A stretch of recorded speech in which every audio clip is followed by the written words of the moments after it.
Thanks for purchasing a roll of our Hyper PPF. I'm going to give you the quick rundown to make sure you get the most out of it.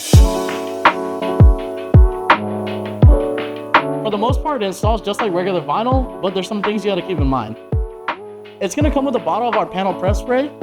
To apply it, all you're going to do is spray it on the microfiber, a clean microfiber, get it nice and sudsy, and then you're going to apply it to the panel. You want to avoid edges and recessed areas that are too deep. This one might be fine. Once it evaporates, then you're ready to apply your Hyper PPF. To get the best possible finish, the first thing you want to do is make sure you have a lubricated squeegee.